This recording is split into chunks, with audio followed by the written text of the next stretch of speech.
ഈശാവാസ്യ ഉപനിഷത്തിന്റെ 9ാമത്തെ പേജില് അതിന്റെ ടീക്കയില്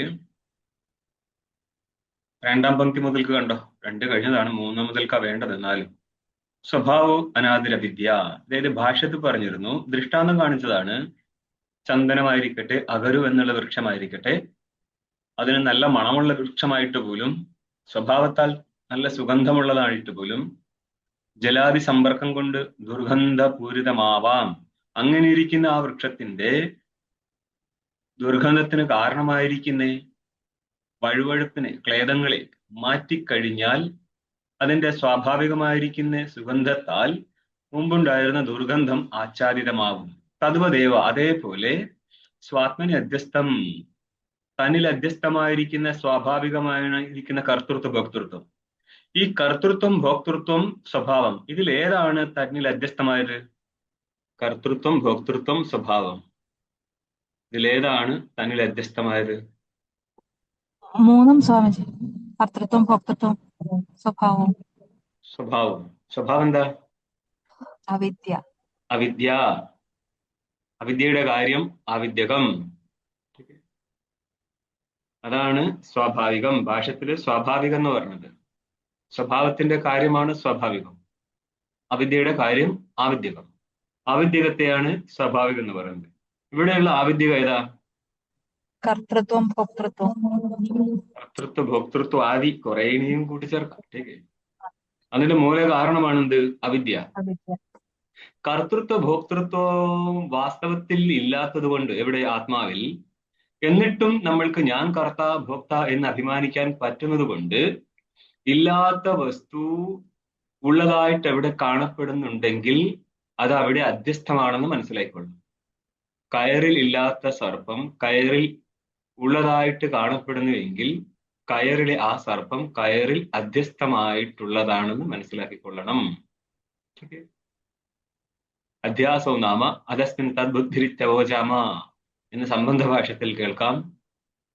ഇവിടെ ബ്രഹ്മസൂത്രത്തിൽ അധസ്മിൻ തദ്ബുദ്ധി എന്ന് പറഞ്ഞിട്ടുള്ളൂ. തദ്ബുദ്ധിയുടെ വിഷയവും അധ്യസ്ഥം തന്നെയായിരിക്കും. തദ് എന്ന് പറഞ്ഞാൽ വസ്തു. ന തദിതി അതത്.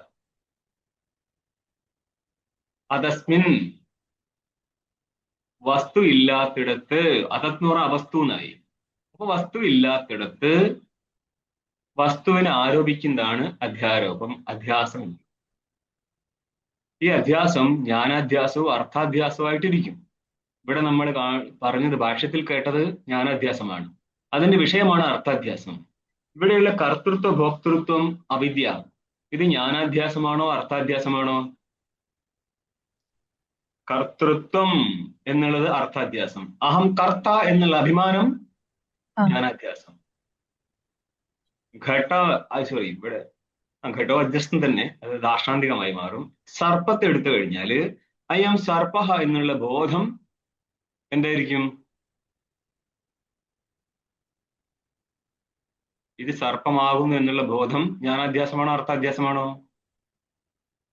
ഇവിടെ കാണുന്ന കർത്തൃത്വ അഭിമാനത്തെ ജ്ഞാനാധ്യാസം എന്നും അതിന്റെ വിഷയമായിരിക്കുന്ന കർത്തൃത്വത്തെ അർത്ഥാധ്യാസം എന്ന് പറയുന്നു.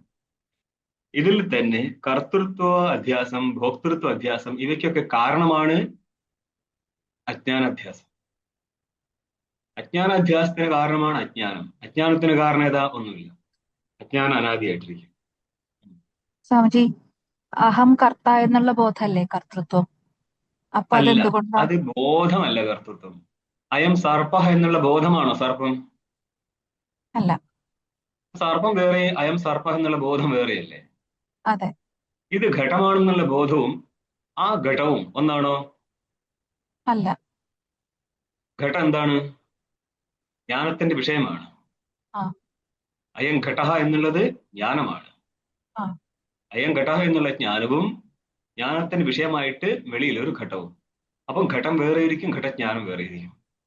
ഇതേപോലെ തന്നെയാണ് ആ ഘടം പ്രത്യക്ഷമായതുപോലെ തന്നെയാണ് കയറിലെ സർപ്പവും പ്രത്യക്ഷമാവുന്നത്.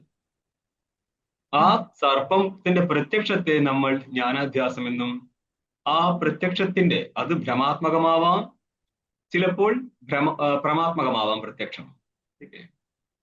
നമ്മളിപ്പോൾ ഘടത്തിന്റെ പ്രത്യക്ഷം പ്രമ എന്ന് പറയുന്നത് പോലും വ്യാവഹാരിക പ്രമേയം ഉൾക്കൊണ്ടുകൊണ്ട് മാത്രമാണ്. അല്ലെങ്കിൽ നമ്മൾ ഒരൊറ്റ വസ്തുവിനെ പ്രമ എന്ന് പറയത്തുള്ളൂ. ഏത്? ബ്രഹ്മാകാര വൃത്തിയെ മാത്രം.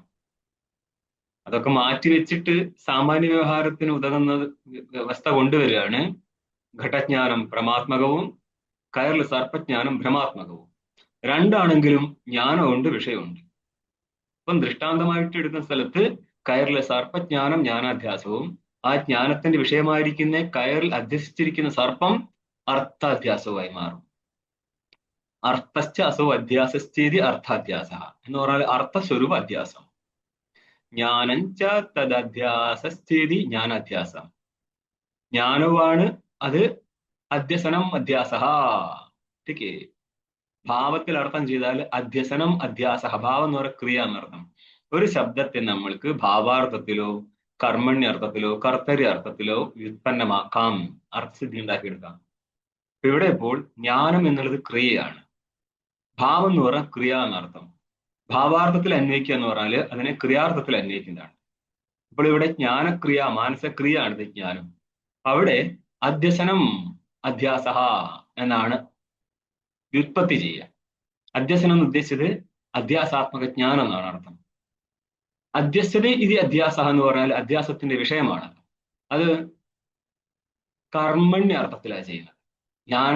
ജ്ഞാനമായിരിക്കുന്ന ക്രിയയുടെ കർമ്മമാണ് അർത്ഥം. അപ്പൊ കർമ്മത്തിൽ അന്വയിച്ചു കഴിഞ്ഞാൽ എങ്ങനെ വരും? അധ്യസ്ഥത ഇത് അധ്യാസ എന്ന് പറഞ്ഞാൽ അർത്ഥാധ്യാസം.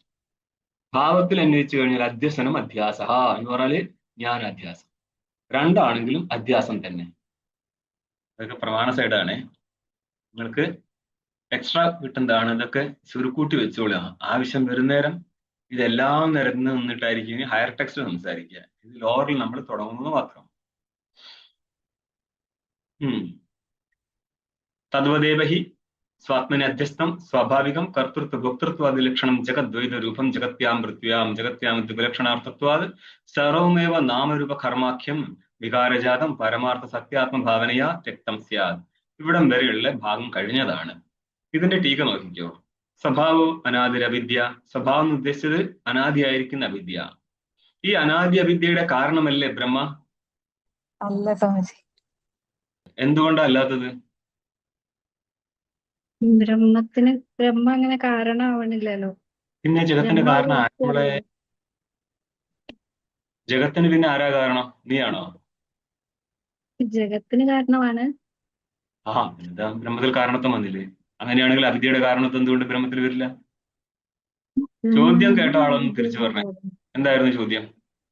അനാദി അവിദ്യയുടെ കാരണം ആണല്ലോ, അതിൽ തന്നെ ഉത്തരവുണ്ട്. അനാദിയായതുകൊണ്ട്. അത് തന്നെ. അനാദിക്ക് എവിടുന്നാണ് കാരണം കിട്ടുക? നിങ്ങൾ എവിടെ ആലോചിക്കുന്നത്? അനാദിയായതുകൊണ്ട് എന്തില്ല?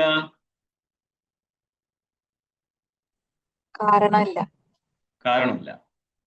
അപ്പം ബ്രഹ്മം വേറെ ഇരിക്കും, മായ വേറെ ഇരിക്കും, അല്ലേ?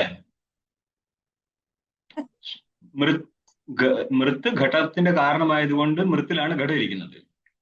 പടം ഘടത്തിന്റെ കാരണം അല്ലാത്തത് കൊണ്ട് പടം വേറെ ഇരിക്കും, ഘടം വേറെ ഇരിക്കും, അല്ലേ? അതെ.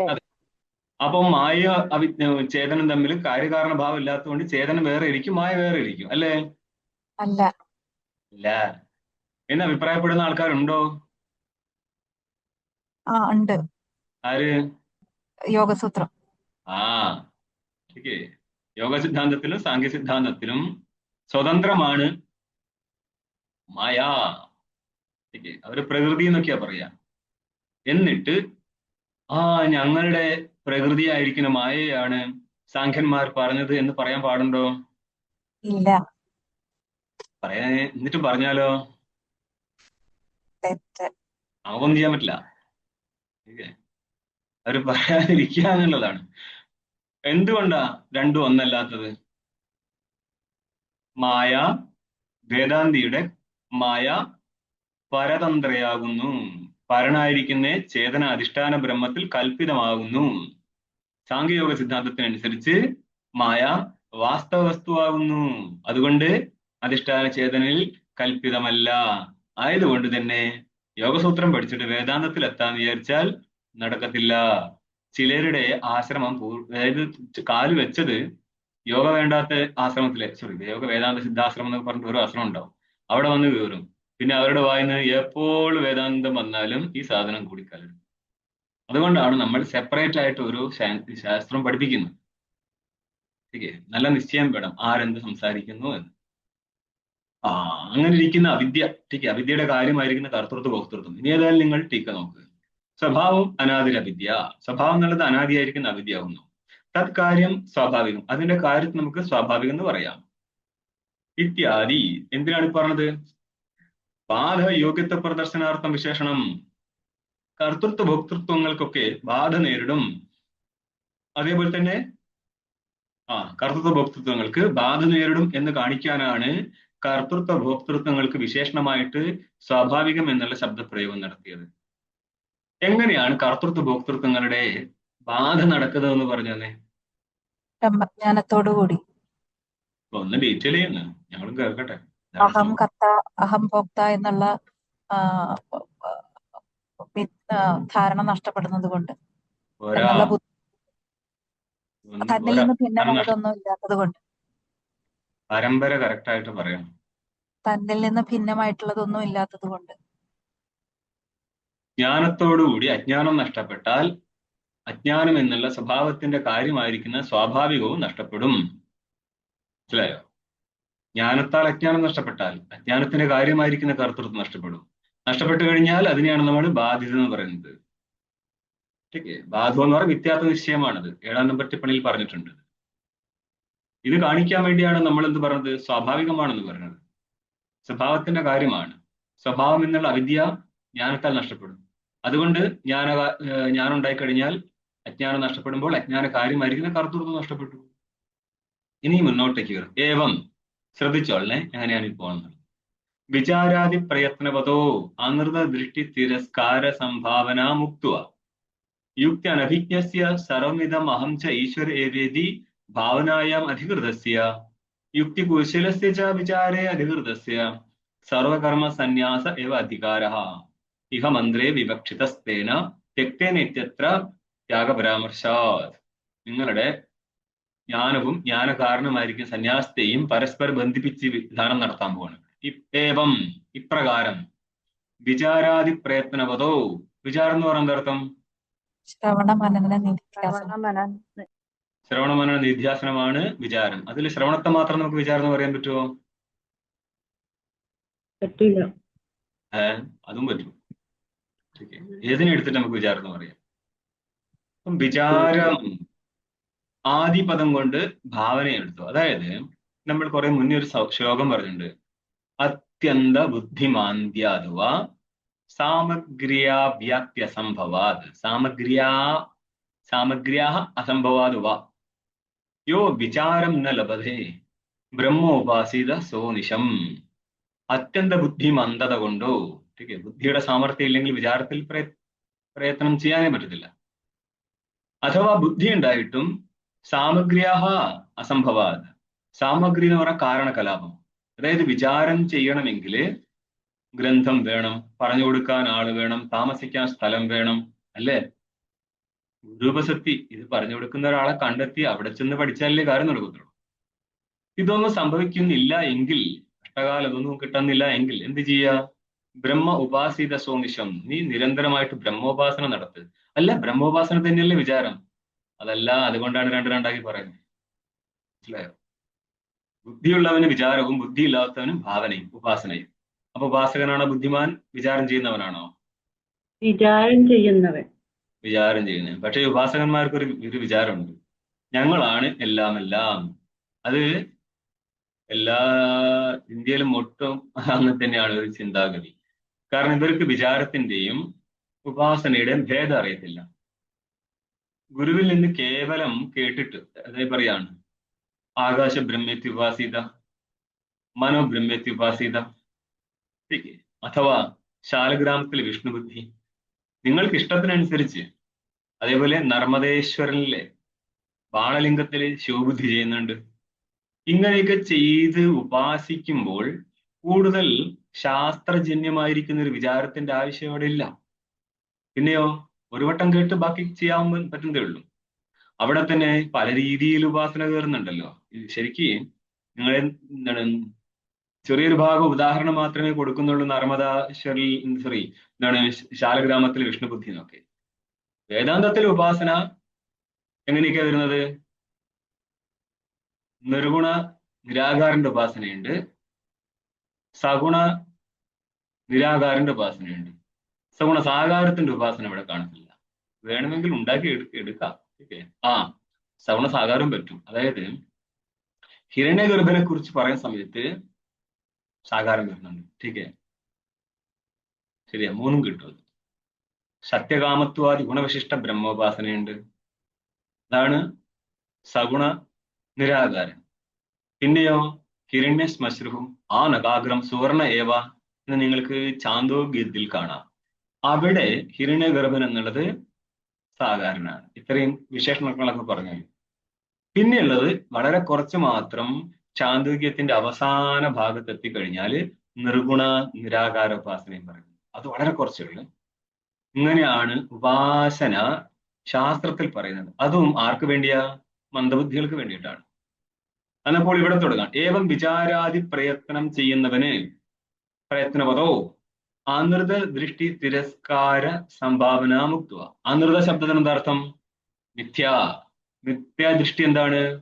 ഞാനെന്നും എന്റേതെന്നും ഈ വസ്തുക്കളെ സംബന്ധിച്ച് വാസ്തവം എന്നുള്ള ബുദ്ധിയാണ് അനൃത ദൃഷ്ടി. ഇതിന്റെ തിരസ്കാരം നടക്കും. അതായത് ജഗത്തിലെ മിഥ്യാർത്ഥ വിചാരം നടത്തി ബ്രഹ്മാകാര വൃത്തിക്ക് വേണ്ടി ശ്രമിക്കുന്ന വിചാരത്തിൽ പ്രയത്നിക്കുന്നവന് ജഗത്തിലെ സത്യത്വ ബുദ്ധി നഷ്ടപ്പെട്ടു കിട്ടും. ഇതാണ് അനൃത ദൃഷ്ടി തിരസ്കാരം സംഭവിക്കുമെന്ന് പറയുന്നത്. ഇങ്ങനത്തെ ഒരു സംഭാവനയെ പറഞ്ഞു കൊടുക്കുക എന്ന് പറഞ്ഞിട്ട് ഇനി അടുത്ത ആളെ പിടിക്കുകയാണ്. യുക്തി അനഭിജ്ഞസ്യ. യുക്തിയുടെ അറിവൊന്നുമില്ല. കാരണം ബുദ്ധി മന്ദതയുണ്ട്. അവനെന്ത് ചെയ്യും? അവനെയും വെറുതെ വിട്ടിട്ടില്ല. കരുണാമയനായിരിക്കുന്ന വേദം ഈ യുക്തി അനഭിജ്ഞനും വഴി കാണിച്ചു കൊടുക്കുന്നുണ്ട്. യുക്തി അനഭിജ്ഞസ്യ അവനെന്ത് ചെയ്യണം? സർവമിതം അഹം ച ഈശ്വരേ വേദി. അഹം പരമാത്മാ. അത് ശരിയാണ്. മറ്റുള്ളവനാരാ? നമ്മളെ അഹം പരമാത്മാ ചിന്തിക്കും നേരം മറ്റുള്ളവനെ കുറിച്ച് ചിന്തിച്ചിട്ടുണ്ടോ? അവനാണ് പരമാത്മരൂപം, ഞാനാണ് പരമാത്മരൂപം. അവനെന്തിന് പരമാത്മരൂപമാണ്? ഞാനായിരുന്നു അല്ലേ. അപ്പൊ അവനെന്ത് ചെയ്യും? അതിന് മനസ്സിലാക്കണം. സർവം ഇതം, ഈ കാണുന്ന എല്ലാം, അപ്പൊ എന്നിൽ നിന്ന് ഭിന്നമായിരിക്കുന്ന മറ്റെല്ലാ വസ്തുക്കളും, അഹം ച ഞാനും, ഈശ്വരേവ. ഈശ്വരേവ എന്നുള്ളതിന്റെ അർത്ഥം എന്താ? പരമാത്മ ഏവ. എന്ന് പറയാൻ നിത്യശുദ്ധ പരമാത്മ ഏവ എന്നുള്ള അർത്ഥത്തിലാണിത്. അല്ലാതെ മായാവിശിഷ്ടനായിരിക്കുന്ന ഈശ്വരനാണ് ഞാൻ എന്നുള്ള അർത്ഥത്തിലല്ല. അപ്പൊ ഏതിനൊക്കെ നിഷേധിച്ചിട്ടുണ്ടോ അവിടെ? ഏതിനെ നിഷേധിച്ചു? തന്നെയും തന്നിൽ നിന്ന് ഭിന്നമായതിനെയും. തന്നെ നിഷേധിക്കുന്നത് ഏത് രൂപത്തിലുള്ള തന്നെയാണ് നിഷേധിച്ചത്? അവിദ്യായുക്തനായിട്ടുള്ള അന്ധക്കരണ അവിദ്യാദി ഉപഹിതനായിരിക്കുന്ന ജീവനെ നിഷേധിച്ചു കളഞ്ഞിട്ടുണ്ട്. അപ്പൊ നിഷേധിച്ചു കഴിഞ്ഞാല് നിഷേധ വസ്തുവിന്റെ സ്വരൂപം എന്തായിരിക്കും? ചേതന സ്വരൂപം, അധിഷ്ഠാന സ്വരൂപമായിരിക്കും.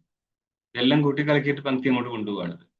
സർവമിതം, സർവം പരമാത്മാവാണോ? ആണ്. ഇന്നലെയും ചോദിച്ചതാണ്. എന്തുകൊണ്ട് അങ്ങനെ സർവ പരമാത്മാവ് ആവുന്നത്? രണ്ട് രീതിയിൽ. കാര്യമായി മാനിച്ചു കഴിഞ്ഞാല്, സർവത്തെ കാര്യമായി മാനിച്ചു കഴിഞ്ഞാല് കാരണമായിരിക്കുന്ന വസ്തുവിൽ നിന്ന് ഭിന്നമായിട്ട് കാര്യത്തിന് അസ്തിത്വമില്ല എന്നുള്ളത് കൊണ്ട് കാര്യങ്ങളെല്ലാം കാരണസ്വരൂപമായിരിക്കും.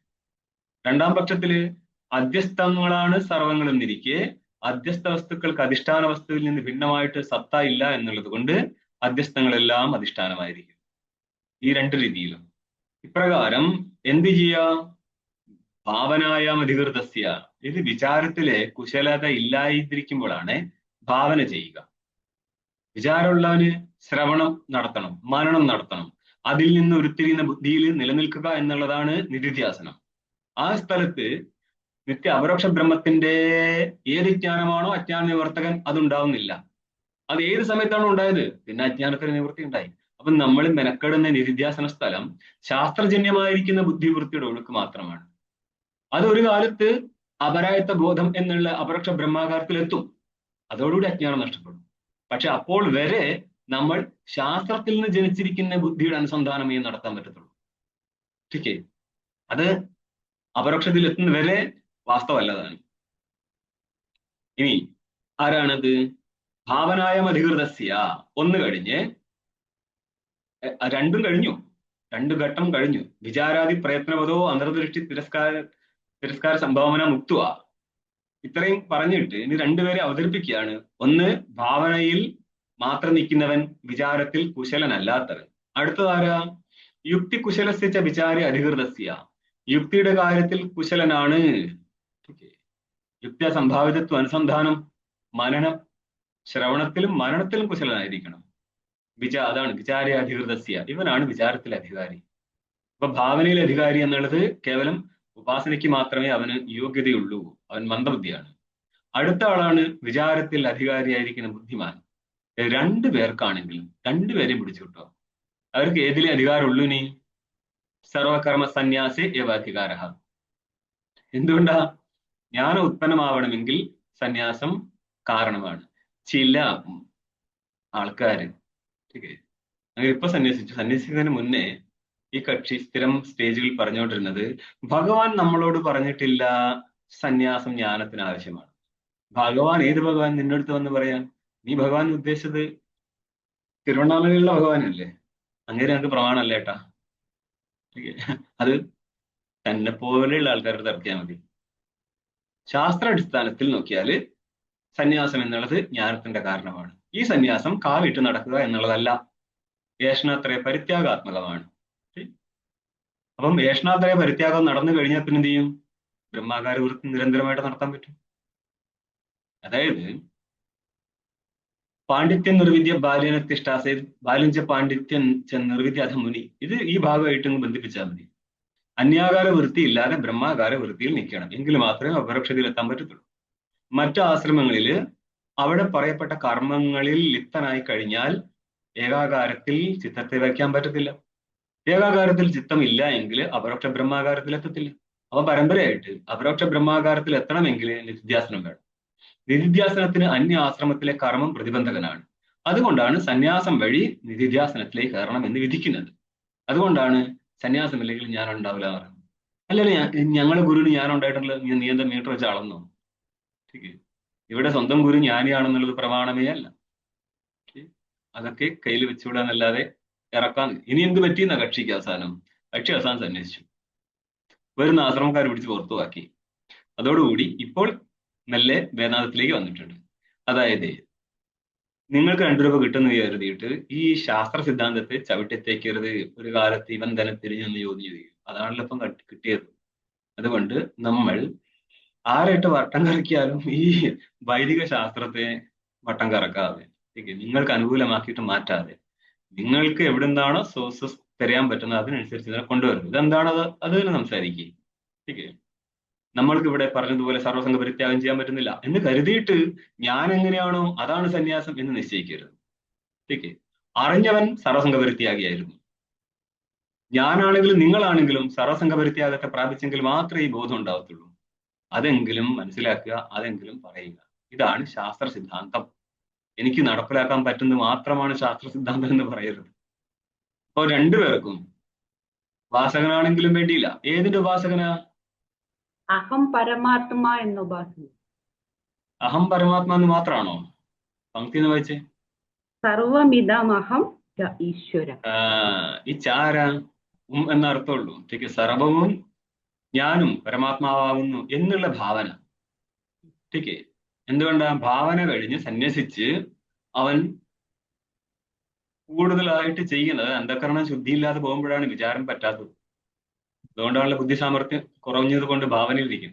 ഇവൻ തന്നെ ഈ ഭാവനാ പ്രകർഷം കൊണ്ട് ബുദ്ധി സാമർത്ഥ്യം കൂടിയാൽ വിചാരത്തിൽ എത്തിച്ചേരും. എന്നുള്ള ഏവ അധികാര സന്യാസ ഏവ അധികാര നതോ സന്യാസ ഭിന്ന ആശ്രമേഷു തസ്യ അധികാരോ. അവന് സന്യാസ ഭിന്ന ആശ്രമത്തിൽ അധികാരമില്ല. ഇഹ മന്ത്രേ വിവക്ഷിത. ഈ മന്ത്രത്തിൽ ഈ ഒരു കാര്യമാണ് പറയാൻ ഉദ്ദേശിച്ചത്. ഉദ്ദിഷ്ട കാര്യം ഇതാണ്.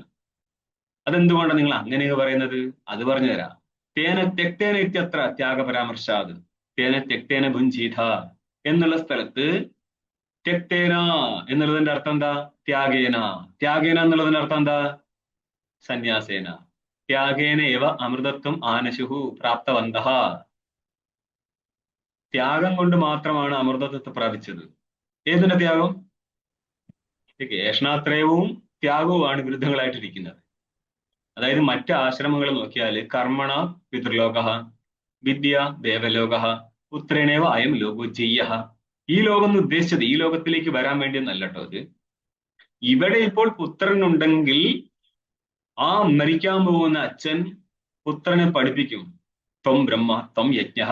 അപ്പം പയ്യൻ കേട്ട് പറയും, അഹം യജ്ഞ, ഞാനാണ് വേദം, ഞാനാണ് യജ്ഞം എന്ന് പറഞ്ഞു കഴിഞ്ഞ് ഇവനെല്ലാം പഠിപ്പിച്ചു കൊടുത്തിട്ടാണ് അച്ഛൻ ദേഹം വിടുന്നത്. അതിനുശേഷം അച്ഛന്റെ പ്രതിനിധിയാണ് മകൻ, അവനാണ് ബാക്കിയുള്ള കർമ്മങ്ങൾ ചെയ്തു പോകുന്നത്. ശരിയേ? ഇതിന് പരമ്പരയായിട്ട് കർമ്മം നടന്നുകൊണ്ടിരിക്കുകയല്ലേ. ആ കർമ്മത്തിൽ ദൃഢമായിരിക്കുന്നു. ഇന്നെന്ത് കർമ്മം? ഇത് കർമ്മം മാത്രം ചെയ്ത് ശീലിച്ച ഒരു സമൂഹത്തിനോട് പറയാണ് ഈ കർമ്മം ജ്ഞാനത്തിന് പ്രതിബന്ധമാണ്. സമ്മതിച്ചു തരുമോ? ഇതാണ് സന്യാസം. നമ്മൾക്ക് ഇപ്പം സംസാരിക്കുന്നതിനെ കൊണ്ട് കുഴപ്പമൊന്നുമില്ല. ആ ഒരു കാലത്ത് സന്യാസം സംസാരിച്ചു കഴിഞ്ഞാൽ വലിയ പാടാ. അതുകൊണ്ടാണ് ഭാഷ്യകാരനെ കേരളക്കരയിൽ മാനിക്കാതിരുന്നത്. കർമ്മ ജഡബുദ്ധിയാണ്. കർമ്മം മാത്രമാണ് സത്യം എന്നുള്ള ജഡബുദ്ധിയുള്ളവർ കർമ്മജടന്മാർ എന്ന് പറയും. ഇപ്പോൾ പോലും നിങ്ങളൊന്ന്, ഞാൻ പോയിട്ടില്ലെങ്കിൽ എന്റെ സുഹൃത്തുക്കൾ പറഞ്ഞല്ലോ, ഈ മാധവന്മാരുടെ ഏരിയ ഉണ്ടല്ലോ, നമ്മുടെ ഉടുപ്പി ഏരിയയില്, അവര് ആശ്രമത്തിൽ ഭക്ഷണം കൊടുക്കുന്ന സ്ഥലത്ത് പോലും ഭസ്മധാരണം നടത്തിയാൽ നികൃഷ്ട ഭസ്മധാരണം നടത്തിയവർ, അങ്ങനെയൊക്കെ നികൃഷ്ടത എന്തിന്റെ പേരിലൊക്കെ ഏറ്റുവാങ്ങണം? പിന്നെയും ചന്തുവിന്റെ ജീവിതം ബാക്കിയാ. ഇതൊക്കെ തന്നെയാണ് ഈ ലോകം. ഇവിടെയുള്ള ഡിവൈഡിനെ ഉപയോഗിച്ചല്ലേ മറ്റുള്ളവര്. നമ്മൾ തന്നെ ആദ്യം ഡിവിഷൻ ചെയ്ത് വെച്ചിട്ടുണ്ടല്ലോ പലതിന്റെ പേരിൽ. അപ്പൊ നോക്കിയോ, ഈ അമൃതത്വം മാനശം എന്ന് പറഞ്ഞ പ്രാപ്തബന്ധ, ത്യാഗം കൊണ്ട് മാത്രമാണ് അമൃതത്വത്തെ പ്രാപിച്ചത്. കേവല ത്യാഗം കൊണ്ടല്ല കേട്ടോ. ത്യാഗം നടത്തിയവൻ ബ്രഹ്മാകാര വൃത്തിയിൽ എത്തിയത് കൊണ്ടാണ് അമൃതത്വത്തെ പ്രാപിച്ചത്. അല്ലാതെ പിള്ളേരെ പണിയെടുപ്പിക്കാൻ വേണ്ടിയിട്ട് ത്യാഗേനയോ അമൃതത്വമാനു എന്നുള്ള ക്ലോത്തൊക്കെ കൊടുക്കും. പാവം അവിടുത്തെ അങ്ങനെ എന്തോ കാണാം ആശ്രമത്തിലെ വിനോദങ്ങൾ. പാവം പിള്ളേർക്ക് അറിയത്തില്ലല്ലോ ഇതിലെന്താ എഴുതി വെച്ചെന്നുള്ളത്. ത്യാഗം എന്താണ് മക്കളെ? നിങ്ങൾ നിങ്ങളുടെ സ്വാർത്ഥത്തെ ത്യജിച്ചുകൊണ്ട് ഇവിടെ ജോലി ചെയ്യും, ഇതാണ് ത്യാഗം. അതല്ല പറഞ്ഞത് നിങ്ങൾക്ക് വീട്ടിലേക്ക് ചെയ്യുന്നതിന് പകരം ഞങ്ങൾ ആശ്രമത്തിൽ ജോലി ചെയ്യൂ, ഇതല്ല പറഞ്ഞത്. ത്യാഗം സന്യാസമാണ്. മനസ്സിലായോ? പ്രിന്റ് ചെയ്ത് കൊടുത്ത് അവിടുത്തെ വലിയ സ്വാമിക്കും കൊച്ചുസ്വാമിക്കും ഒരു സ്വാമിക്കും വിട്ടുസ്വാമിക്കും അവിടുത്തെ ഗുരുവിന് ഒരു ബോധമില്ല എന്നുള്ളതാണ്. നമ്മൾ എന്ത് ഫണ്ണി ലാൻഡിലാണ് നിൽക്കുന്നറിയോ? സ്പിരിച്വൽ ഫീൽഡിൽ രസമാണ്. അതുകൊണ്ടാണ് അടുത്തറിയണം ഈ പ്രസ്ഥാനത്തെ. ഇനി അടുത്ത പങ്ക്തി നോക്കിയോ, ചേതൈവഹി തജ്ഞേയം ത്യക്തുഃ പ്രത്യക് പരം പദം ഇതി അന്യത്രാപി ഉക്തത്വാത് പുത്രാദ്യേഷണായ ചിത്തവിക്ഷേപ ഹേതുത്വേന പ്രസിദ്ധത്വാച്ച ഇത്യഭിപ്രേത്യാഹ. ത്യാഗ ഏവ ഹി സർവേഷാം മോക്ഷസാധനമുത്തമം ത്യജതൈവ ഹി തജ്ഞേയം ത്യക്തുഃ പ്രത്യക് പരം പദം. ഇതാണ് മൊത്തം. സർവേഷാം മോക്ഷസാധനം, ഉത്തമം മോക്ഷസാധനം ത്യാഗേവ. അത് ആരെ സംബന്ധിച്ചാണെങ്കിലും ഉത്തമമായിരിക്കുന്ന മോക്ഷസാധനം എന്താണ്? ത്യാഗം മാത്രമാണ്. നിങ്ങൾക്കിതേ കുറെ കഴിഞ്ഞാൽ ഇതിന് ചർച്ച വരാനുണ്ട്. അവിടെ നമ്മൾ ഇനിയും പറയും. എന്താണ്? ന്യാസേവ അതിരേചയത് 14 നമ്പർ പേജ് കാണാം. ദ്വാവേവ പന്ഥാനോ അനിഷ്ക്രാന്ത ദുരബോധ ക്രിയാപദസ്ഥ സന്യാസ സൂത്രേണ ഇത്യാദി ഇനിയും ചർച്ച ചെയ്യാൻ പോവുകയാണ്. നമ്മുടെ വേദാന്തത്തിൽ മുഖ്യമായിട്ട് ചർച്ച ചെയ്യുന്നതിലെ ഒരു ഘടകമാണ് ഈ സന്യാസം. അതായത് സന്യാസത്തെ കുറിച്ച് ഈശാവാസ്യത്തിൽ പോലും സ്പഷ്ടമാക്കിയിട്ടുണ്ട് ജ്ഞാനസാധനമാണെന്ന്.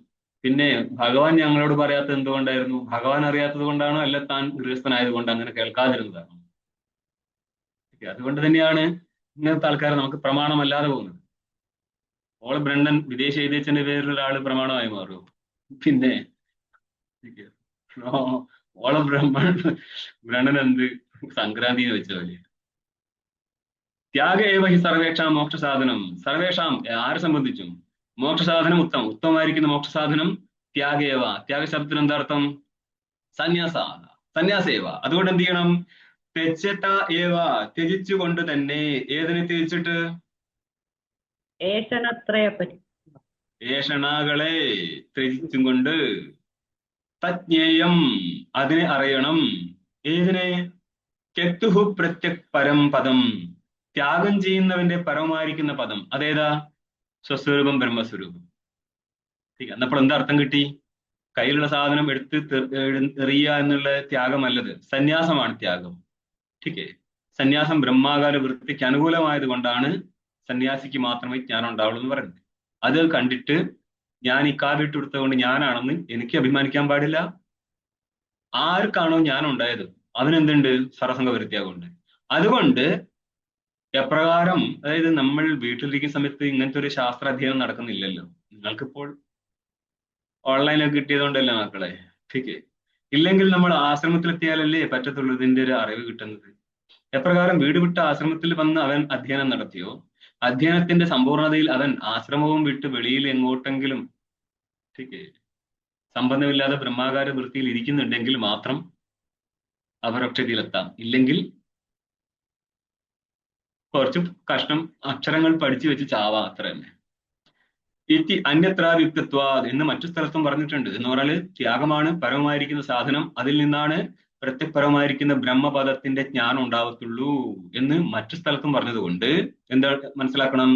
പുത്രാദി ഏഷണായ ചിത്ത വിക്ഷേപ ഹേതുത്വേന. പുത്രേഷണ വിത്തേഷണ ലോകേഷണ. ലോകം എന്ന ഉദ്ദേശം എന്താണ്? ഈ ലോകം അല്ല കേട്ടോ. ചിലർക്ക് അഭിമാനമുണ്ട് ഈ ലോകത്ത്. അല്ല, അതല്ല ഉദ്ദേശിച്ചത്. ലോകം എന്നുള്ളത് ഇനി ഇവിടുന്ന് പോകേണ്ട സ്വർഗലോകം, ഹിരണ്യഗർഭലോകം, ഇങ്ങനെയുള്ള ലോകങ്ങളുടെ ഇച്ഛയാണ് ഇവിടെ ലോകേച്ഛ, ലോകേഷണ എന്ന് പറയുന്നത്. ഏഷണ എന്ന് പറയുക ഇച്ഛ. പുത്രൻ ഉണ്ടെങ്കിൽ മാത്രമേ കർമ്മം ചെയ്യാൻ പറ്റത്തുള്ളൂ. അതുകൊണ്ടാണ് പുത്രേഷണ. പിന്നെന്താണ്? പുത്രേഷണ വിത്തേഷണ. വിത്തേഷണ എന്തിനു വേണ്ടിയിട്ടാണ്? വിത്തത്തിനോ വേണ്ടിയോ ഭോഗത്തിനോ വേണ്ടിയോ അല്ല. ഭോഗത്തിന് വേണ്ടിയാണ്, അല്ലാണെന്ന് പറയാൻ പറ്റത്തില്ല. പക്ഷെ അതിന്റെ മുഖ്യ ഉദ്ദേശം കർമ്മത്തിന് വേണ്ടിയാണ്, വൈദികമായിട്ട് സംസാരിക്കുന്നത്. ठीके. അതുകൊണ്ട് ഒരാൾ യാഗം ചെയ്യുന്നുണ്ടെങ്കിൽ ആ യാഗ കർത്താവാണ് ധനത്തെ വ്യയം ചെയ്തിട്ട് യാഗം സമ്പന്നമാക്കേണ്ടത്. അല്ലാതെ രസീത് ബുക്ക് അടിച്ചിട്ട് ജനങ്ങളെടുത്ത് പിരിവ് എടുത്തിട്ട് സ്വന്തം ബാങ്ക് അക്കൗണ്ട് ഫില്ല് ചെയ്യലല്ല ഇതിന്റെ ഉദ്ദേശം. അതുകൊണ്ട് മഴ പെയ്യണമെങ്കിൽ നമുക്ക് ഈ ആരോട് ഫയർഫോഴ്സറെ വിളിക്കേണ്ടി വരും സൈഡിൽ നിന്ന്. കഴിഞ്ഞ കുറച്ച് വർഷം മുന്നേ 2013 മറ്റോ കോഴിക്കോട് മഴ പെയ്യിക്കാൻ വേണ്ടിയിട്ട് നടന്നില്ല. തിരുവൊക്കെ ജോർദാർ നടന്നു. ഇനിയും നടക്കും. ഭൂമിയിൽ ഇനിയും യാഗങ്ങൾ ഉണ്ടാവും. ആ കീരി വരാത്ത ഭാഗ്യം. കീരിക്കഥ അറിയാലോ അല്ലെ? എനിക്ക് മൊത്തം അറിയത്തില്ല, അതുകൊണ്ടാണ് ഞാൻ അങ്ങോട്ട് വയ്ക്കുന്നത്. ഒരു കീരി ഏതോ ഒരു യാഗത്തിന് പോയിട്ട് അതിന്റെ സ്വർണ്ണ കളർ, പാതി സ്വർണ്ണ കളറായിരുന്നു, അതിലെ ചാരത്തിലും ഇതായിട്ട്. ഇവിടത്തെ യാഗത്തിൽ കയറിയിട്ടുണ്ടെങ്കിൽ കീരിയുടെ വാല് കത്തിപ്പോ. അത്രയേ ഉള്ളൂ. നോക്കിയോ, എന്താണ് പറയുന്നത്? പുത്രാദി ഏഷണായാശ്ച ചിത്തവിക്ഷേപ ഹേതുത്വന്. പുത്രാദികളിലുള്ള ഇച്ഛ ചിത്തവിക്ഷേപത്തിന് ഹേതുവാണ്. ധനം സമാഹരിക്കണം, മെനക്കെടില്ലേ? എന്തൊക്കെ ചെയ്യണം? അതായത് നിങ്ങൾ തൈത്തിര്യത്തിൽ ഇനി കൂടുതൽ വിശദീകരിക്കും. ഗൃഹസ്ഥൻ പ്രയത്നം ചെയ്തുകൊണ്ട് ധനം സമാഹരിക്കണം. എന്തിന്? ആ ധനത്താൽ മറ്റെല്ലാ ആശ്രമങ്ങളെയും പരിപാലിക്കണം. എന്നിട്ടോ വരുന്നവർക്ക് അന്നവും പാർപ്പിടവും നൽകണം. ഇതൊക്കെ അവിടെ പറഞ്ഞിട്ടുണ്ട്. ഇതിനൊക്കെ തന്നെയാണ് ഗൃഹസ്ഥൻ ധനം സമ്പാദിക്കണം എന്ന് പറഞ്ഞുകൊണ്ടിരിക്കുന്നത്. അല്ലാതെ ഒക്കത്തുനിന്ന് ഇട്ടേരും, ഇവിടെ പിടിച്ചാൽ മതി, ഉപാസന ചെയ്താൽ എല്ലാം വന്ന് കയറും. വെറുതെ മക്കളെ. എല്ലാവരും പൂജ പഠിച്ചിരുന്നെങ്കിൽ പിന്നെ പൂജാരിയുടെ സ്ഥിതി എന്തായിരിക്കും? പിന്നെ ഒരു വരുമാന മാർഗം അല്ലാതെ പോകും. അതുകൊണ്ട് വേറെയും മാർഗങ്ങളുണ്ട്, ഏതെങ്കിലും ഒന്നിലൊക്കെ ചരിക്കുക. അപ്പൊ പറയാണ് ചിത്തവിക്ഷേപത്തിന് ഹേതുവാണ് പുത്രാദി ഏഷണകൾ എന്നിരിക്കെ പ്രസിദ്ധത്വാത്. അപ്പൊ എന്ത് വേണം? ചിത്തവിക്ഷേപം ഇല്ലാതിരിക്കണമെങ്കിൽ ഏഷണാത്രയം നടന്നിരിക്കണം. ഏഷണാത്രയം നടന്നാൽ പോലും ആശ്രമത്തിൽ എന്താ? സർവസംഘപരിത്യാഗികളുടെ ആശ്രമം. നിങ്ങൾ കേട്ടിട്ടുണ്ടോ ഈ കഥ? എവിടുന്നാണ് ആ ശബ്ദം?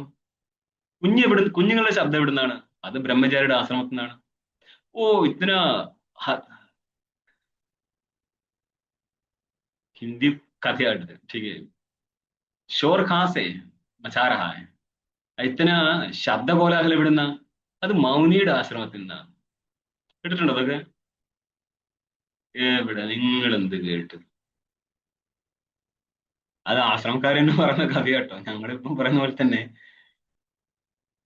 അതായത് ഏതൊരു സ്ഥാപനത്തിലെയും പൊളിറ്റിക്സിന്റെ അപ്പൻ പൊളിറ്റിക്സ് ആണ് ആശ്രമത്തിലെ പൊളിറ്റിക്സ്. അല്ലാതെ ആശ്രമം വളരെ എന്താണ് സർവ്വസംഘപരിത്യാഗികൾ ഇരുന്നിട്ട് ബ്രഹ്മാകാരത്തെ പിടിച്ചു കിട്ടുന്നവരുടെ അതിന്റെ ഇടയിൽ നിന്നിട്ട് ഫൈറ്റ് ചെയ്ത് വേണം രണ്ടക്ഷരം പഠിക്കുക. എല്ലാ വകുപ്പും വന്ന് കയറുകയല്ല ഇവിടെ. അതുകൊണ്ടാണ് നമ്മൾക്ക് മെനക്കെട്ട് മുന്നോട്ട് പോകാൻ പറ്റിയിട്ടില്ലെങ്കിൽ ആശ്രമം കൊണ്ട് പ്രത്യേകിച്ചൊരു കാര്യമൊന്നും. ആശ്രമം നിങ്ങൾക്ക് നിൽക്കാനും പഠിക്കാനും ഒരിടം മാത്രമാണ്. ബാക്കി വിട്ടുപോവുക, സ്വന്തം കാര്യം നോക്കിക്കൊള്ളുക. ഇത്യഭിപ്രത്യാഹ. ഇനി നമുക്ക് ഭാഷ്യം കാണാം. എന്തൊക്കെയാ പറയുന്നത്? സന്യാസം തന്നെയാണ് ആവശ്യം, അല്ലെങ്കിൽ പുത്രാദേശണകൾ വന്നു കഴിഞ്ഞാൽ ചിത്തവിക്ഷേപം വരും. ചിത്തവിക്ഷേപം വന്നു കഴിഞ്ഞാൽ ബ്രഹ്മാകാര വൃത്തി അതിലൂടെ അനുസന്ധാനം ചെയ്യാൻ പറ്റത്തില്ല. അതുകൊണ്ട് എന്ത് ചെയ്യണം? ഇനി ഭാഷ്യം 2-ാം പങ്ക്തി 9-ാം പേജിൽ. ഏവം ഈശ്വരാത്മഭാവനയാ യുക്തസ്യ. പ്രകാരം ഉള്ള ഈശ്വരാത്മഭാവന എന്ന് പറഞ്ഞാൽ എന്ത് വരും? സർവം എന്നിൽ അധ്യസ്ഥമാണെന്നും ഞാൻ മാത്രമാണ് ഈ സകലവും എന്ന് മനസ്സിലാക്കിയിട്ടുള്ള ഈ ഈശ്വരാത്മഭാവനയാൽ യുക്തനായിരിക്കും എന്ന് പറഞ്ഞാൽ ആരാണോ നിരന്തരം ബ്രഹ്മാനുസന്ധാനം ചെയ്യുന്നവൻ, അവനെ സംബന്ധിച്ച് പുത്രാദി ഏഷണാത്രയ സന്യാസേ ഏവ അധികാരോ ന കർമ്മസു. കർമ്മങ്ങളിൽ അവൻ അധികാരമില്ല. ഈ കർമ്മങ്ങളിൽ നിന്ന് ഉദ്ദേശം എന്താണ്? വൈദിക കർമ്മങ്ങളിൽ. കർമ്മങ്ങളിൽ അവൻ അധികാരമില്ല. പിന്നെ എവിടെ അധികാരം? സന്യാസേ ഏവ അധികാരോ. ഏകാരം ലോപിച്ചു പോകുന്നതാണ്. സന്യാസത്തിൽ മാത്രമാണ് അധികാരം. ആർക്കാണ് സന്യാസത്തിൽ അധികാരം? ടീക്കയ്ക്ക് അനുസരിച്ച് ഉത്തരം പറഞ്ഞേ. ഏഷണാത്രയങ്ങളെ പരിത്യജിച്ചവൻ. അതാണ് സന്യാസം. അതിന് ആർക്കാ അധികാരം എന്ന് ചോദിച്ചത്? സർവസംഘ പരിത്യാഗി. സർവസംഘ പരിത്യാഗം എന്നുള്ളതാണ് ചോദിക്കുന്ന. സന്യാസം ആർക്കാണ് വിധാനം ചെയ്തിരിക്കുന്നത് ഇവിടെ ഇപ്പം? ഭാവനയിലും യുക്തിയിലും മാത്രം. അത് തന്നെ. ഭാവനായുക്തനാണെങ്കിലും യുക്തികുശലനായിരിക്കുന്ന വിചാര സമർത്ഥനാണെങ്കിലും രണ്ടുപേർക്കും അധികാരം സന്യാസത്തിൽ മാത്രമാണ്. അതെ, ഇതാണ് ഈ പറഞ്ഞത്. ഈശ്വരാത്മ ഭാവനയുക്തസ്യ. ഭാവന എന്നുള്ളത് ഉപാസനാത്മകമാവാം വിചാരാത്മകമാവാം, രണ്ടും എടുക്കണം. പുത്രാദി ഏഷണാത്രയ സന്യാസത്തിൽ മാത്രമാണ് അധികാരം, കർമ്മത്തിൽ അവൻ അധികാരം ഇല്ലേ. തീക്ക് നോക്ക്. ചികീർഷിതം സന്യാസം സ്തൗതി. കർത്തുമിഷ്ടം എന്നാണ് ചികീർഷത്തിന് അർത്ഥം പറയാ, ചെയ്യാൻ ഇഷ്ടപ്പെട്ടാണ്. പക്ഷെ ഇവിടെ എന്താ അർത്ഥം ചെയ്ത് ടിപ്പണി നോക്കിയേ? വിധിച്ചിതം, വിധാതും ഇഷ്ടം. സന്യാസത്തെ വിധാനം ചെയ്തിട്ടുണ്ട്. നിങ്ങള് തിരുവണ്ണാമല പോയിട്ട് ബസ് സ്റ്റാൻഡിൽ നിന്ന് ഒരു 3 കിലോമീറ്റർ മാറിയിട്ട് ആ പരിക്രമ റോഡിൽ നിന്ന് കഴിഞ്ഞാൽ കുറെ ആകാശം നോക്കികളെ കാണാം. നിങ്ങൾ കാവിട്ടുണ്ടെങ്കിൽ അവരെന്തായാലും പറയും സന്യാസത്തിന്റെ ഒരു ആവശ്യമില്ല അവിടെ. വെള്ളം എന്നുള്ളത് അത് കള്ളിയും മുണ്ടാണെങ്കിൽ അതിലും നല്ലതാണ്. ആ കാപാലികന്മാർക്കുള്ള പങ്ക്തിയാണിത്. വിധിസ്ഥിതം, വിധാതും ഇഷ്ടം. ചികീർഷിതം സന്യാസം, വിധിസ്ഥിതം സന്യാസം, വിധാതും ഇഷ്ടം. വിധാനം ചെയ്യാൻ ഉദ്ദേശിക്കുന്നേ സന്യാസം. ആരാണ് സന്യാസത്തെ വിധാനം ചെയ്യാൻ ഇച്ഛിച്ചത്? മക്കളെ, ഈ ശ്രുതിയാണ് വിധാനം ചെയ്യുന്നത്. ഇവിടെ വേദമാണ് വിധാനം ചെയ്യുന്നത്. ഓക്കെ. തേന തെക്തേന ഭുഞ്ചിഠാ എന്ന ത്യാഗത്താൽ ആത്മാവിനെ രക്ഷിക്കൂ എന്ന് പറഞ്ഞ ആത്മാനുസന്ധാനം ചെയ്യൂ. ഈ പറഞ്ഞതിലൂടെ തേന തെക്തേന എന്നുള്ള ത്യാഗേന എന്നാ. അപ്പൊ ത്യാഗത്തെ വിധാനം ചെയ്തിരിക്കുകയാണ്. എന്തിനു വേണ്ടിയിട്ട്? നിരന്തരം ബ്രഹ്മാനുസന്ധാനം ചെയ്യാൻ വേണ്ടിയിട്ട്. അപ്പൊ ശ്രുതി തന്നെയാണ് സന്യാസത്തെ വിധാനം നടത്തിയത്. മനസ്സിലായോ? ഇത് പറയാൻ പാടുണ്ടോ? ഭഗവാൻ നമ്മളോട് പറഞ്ഞിട്ടില്ല. ഭഗവാനായിരിക്കുന്ന പരമാത്മാ പറഞ്ഞിട്ടുണ്ട്. നിന്റെ ഭഗവാൻ പറയാത്തത് അറിവില്ലാത്തത് കൊണ്ടാണ് ഉണ്ണി. ആദ്യമേ പഠിക്കണം. പഠിച്ച ആൾക്കാരെ ഞാനേ ആകത്തുള്ളൂ. പൊട്ടിമുളയ്ക്കുന്നത് കൊതു കടിച്ചിട്ടുണ്ടാവുന്നല്ലോ ജ്ഞാനം. തേന തെക്തേന അർത്ഥം പറയാണ് ത്യാഗേന ഇത്യർത്ഥ. ടീക്കെ പറഞ്ഞല്ലോ. വിധിച്ചിത വിധാതുഷ്ടം, വിധാനം ചെയ്യാൻ ഇഷ്ടപ്പെട്ട സന്യാസത്തെ സ്തുതിക്കുകയാണ് ഭാഷ്യത്തില്. തേന തെക്തേന, തെക്തേന തെക്തേന ഭുഞ്ചിധാന. അതിന് പ്രതീകെടുത്താണ് തേന തെക്തേന. തെക്തേന എന്നുള്ളതിന് വ്യാഖ്യാനിക്കുകയാണ് ത്യാഗേന. ത്യാഗം ചെയ്യപ്പെട്ടിട്ടുണ്ടെങ്കിൽ ചെയ്യപ്പെട്ട വസ്തുവാണ് ത്യക്തം. അവിടെ ചെയ്യപ്പെട്ട കാര്യമാണ് ത്യാഗം. അപ്പോൾ ഇവിടെ ത്യക്തേന എന്നുള്ളതിന് നിങ്ങൾ എന്തിനാ ത്യാഗേന എന്ന് പറയാൻ കാരണം ചെയ്തത്? ഇതിങ്ങനെ മാറ്റം എന്തിനു ചെയ്തു? 4-ാം നമ്പർ ടിപ്പണി ഒന്ന് നോക്കിയേ. നനു തച്ചബ്ദസ്യ പൂർവോക്ത ജഗത് പരാമർശകതയാ. ഇത് എവിടെയുള്ള മന്ത്രം? മന്ത്രം എന്ന് കാണും.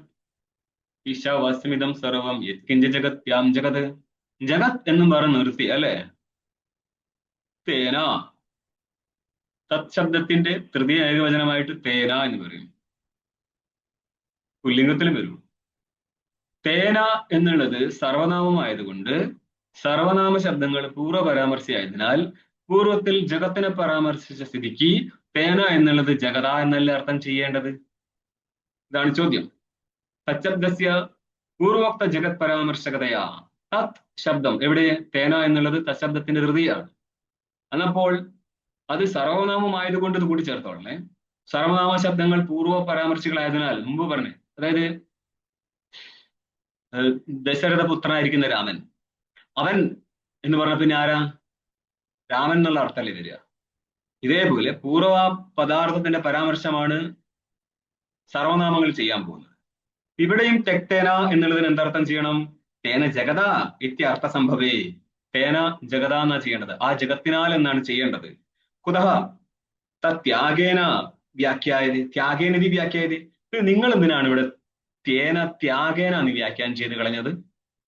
തേന തെക്തേന, തേനയ്ക്ക് അർത്ഥം ചെയ്യാണ് ത്യാഗേന. ഇതെങ്ങനെ ചെയ്തു നിങ്ങൾ? എന്നപ്പോൾ പറഞ്ഞുതരാം. എന്താണ് ഭാഷ്യം നോക്ക്.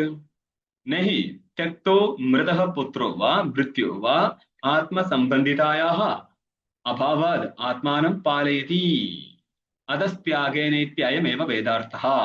ഭാഷ്യകാരൻ പറയാണ് ത്യാഗേന എന്നാണ് തെക്തേന എന്നുള്ളതിന്റെ വൈദികാർത്ഥം. അതെന്തുകൊണ്ടാ നോക്കണം. അങ്ങേര് ചെയ്ത പദവ്യാഖ്യാനത്തെ അദ്ദേഹം സമർത്ഥിക്കുകയാണ്. ഇത് ഇന്ന രീതിയിൽ ആയതുകൊണ്ടാണ് ഞാൻ ഇങ്ങനെ ചെയ്യുന്നത് എന്നാ.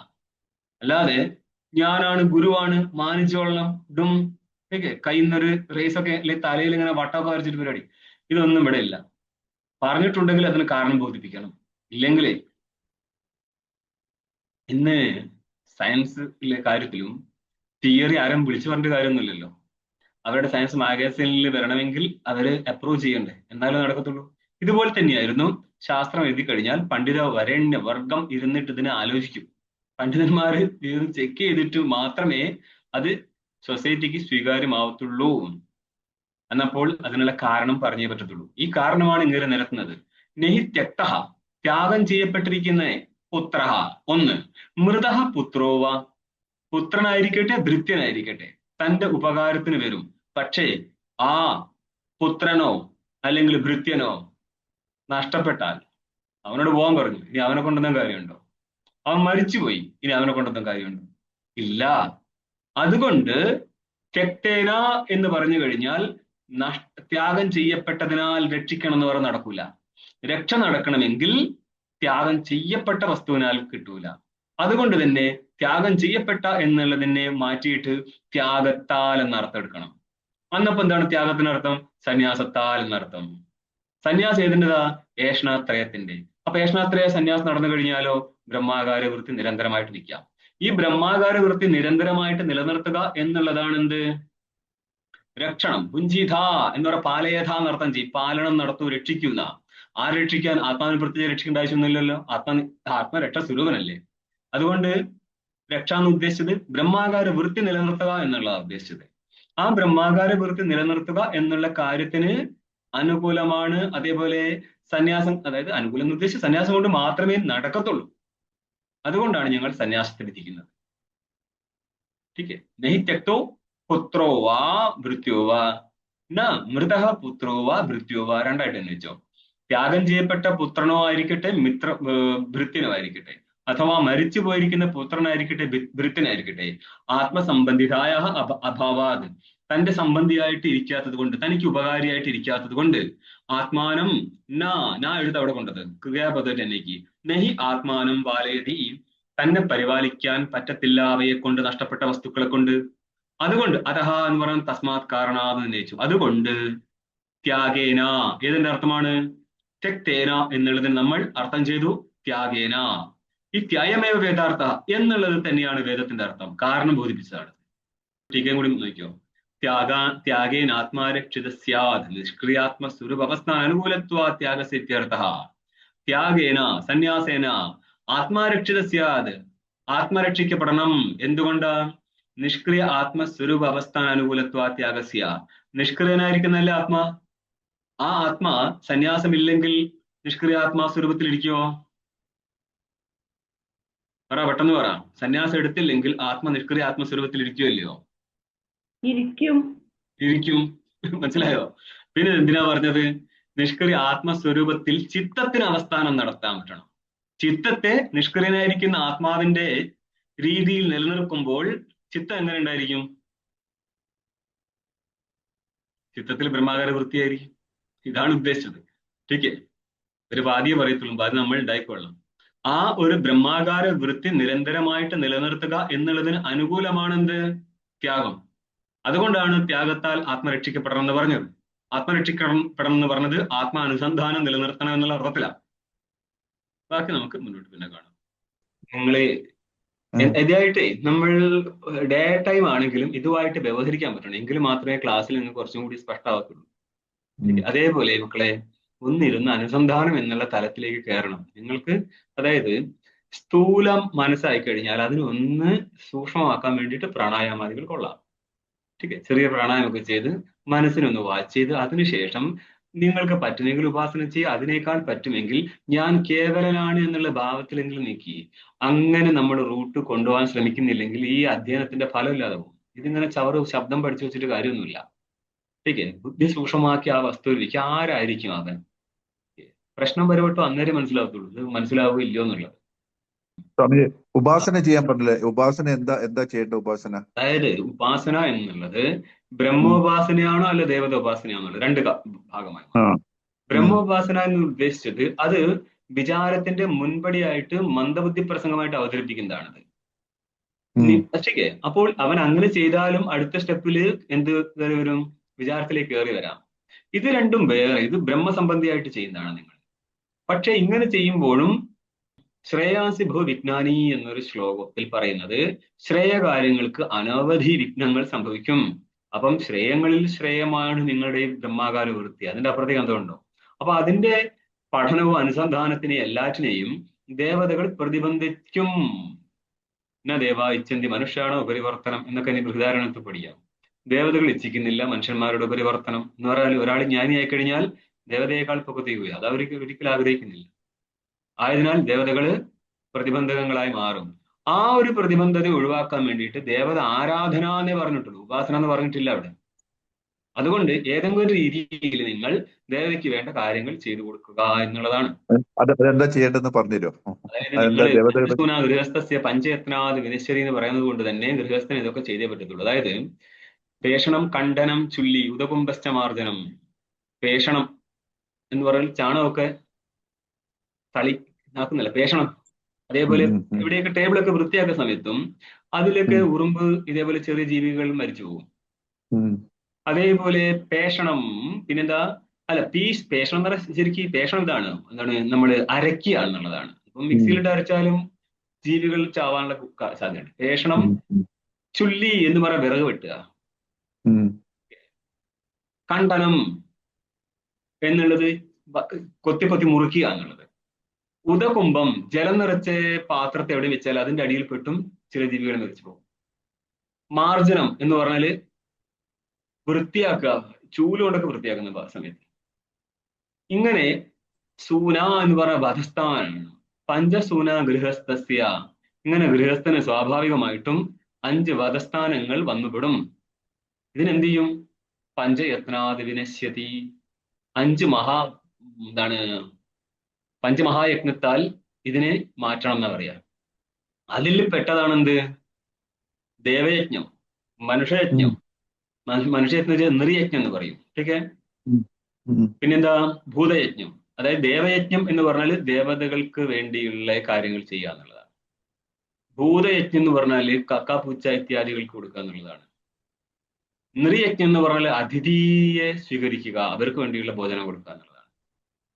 പിന്നെ എന്താ വരുന്നത്? ഋഷിയജ്ഞം എന്ന് പറഞ്ഞാൽ വൈദിക ഗ്രന്ഥ അധ്യയനമാണ് ഇപ്പൊ നടത്തുന്നത്, ഋഷിയജ്ഞമാണ്. പിന്നെന്താ വിട്ടുപോയത്? പിതൃയജ്ഞം എന്നുള്ളത് സമയത്തിന് പിതൃക്കൾക്കുള്ള കാര്യങ്ങൾ, അതായത് അമാവാസി സമയത്തൊക്കെ പിതൃക്കൾക്കുള്ളതും ആണ്ടിന് പിതൃക്കൾക്കുള്ളതൊക്കെ ചെയ്തു കൊടുക്കുക എന്നുള്ളതാണ്. ഇങ്ങനെ പറഞ്ഞു വെച്ചിട്ടുണ്ട്. അപ്പൊ അതിൽ പെട്ടത് തന്നെയല്ലേ എന്ത് ദേവതകൾക്ക് വേണ്ടിയുള്ള കാര്യം ചെയ്യാന്നുള്ളത്. സാമാന്യമാണ് ഗൃഹസ്ഥന്. ഇത് സന്യാസിയാണെങ്കിൽ പോലും പ്രതിബന്ധം ഒഴിവാക്കണമെങ്കിൽ ഭാഷകാരൻ എഴുതി വെച്ചിട്ടുണ്ട് തസ്മാത് മുമുക്ഷു ദേവത ആരാധനാ പരോ ഭവേതെന്ന. അപ്പൊ മുമുക്ഷു സന്യാസിയാണെങ്കിൽ മുമുക്ഷു തന്നെയല്ലേ. അപ്പൊ ദേവതാരാധന എന്നുള്ളൊരു ഭാഗം അവിടെയുണ്ട്. അപ്പൊ അതിന് വേണ്ടിയുള്ള എന്തെങ്കിലും ചെയ്തു കൊടുക്കുക, സങ്കല്പമായിട്ടോ അല്ലാതെയോ ചെറിയ ഉപാസന രൂപത്തിലോ മന്ത്രരൂപത്തിലോ ചെയ്താൽ ആ ഭാഗം ക്ലിയർ ആയി കിട്ടും. വേദാന്തത്തിന്റെ വിചാരം വേറെയാണ്, ദേവതാകാന്ഡം വേറെയാണ്. ഇത് പറഞ്ഞു കൊടുത്തു കഴിഞ്ഞാൽ ചെവി കയറുന്നില്ല. രണ്ട് പാർട്ടാണ്. വേദാന്ത വിചാരം ഉപാസനയല്ല കുട്ടികളെ, വേദാന്ത വിചാരം സാധനം വേറെയാണ്. ശ്രവണ മനനം നിധിധ്യാസനമാണ്. അത് പറഞ്ഞതിനനുസരിച്ച് അതുകൊണ്ട് നമ്മുടെ ക്ലാസ് ഒഴുക്കുണ്ടാവത്തില്ല. ഇതിൽ കട്ടായിട്ട് അതായത് സ്റ്റെപ്പ് ബൈ സ്റ്റെപ്പ് ആയിട്ട് അവരൊന്ന് പിടിപ്പിച്ചു പോകത്തുള്ളൂ. ഇറങ്ങാണ്. ഓം പൂർണ്ണമദഃ പൂർണ്ണമിദം പൂർണ്ണാത് പൂർണ്ണമുദച്യതേ പൂർണ്ണസ്യ പൂർണ്ണമാദായ പൂർണ്ണമേവാവശിഷ്യതേ. ഓം ശാന്തി ശാന്തി ശാന്തി. ശങ്കരം ശങ്കരാചാര്യം കേശവം ബാദരായണം സൂത്രഭാഷ്യകൃതൗ വന്ദേ ഭഗവന്തൗ പുനഃ പുനഃ. ഈശ്വരോ ഗുരുരാത്മേതി മൂർത്തിഭേദ വിഭാഗിനേ വ്യോമവത് വ്യാപ്തദേഹായ ദക്ഷിണാമൂർത്തയേ നമഃ.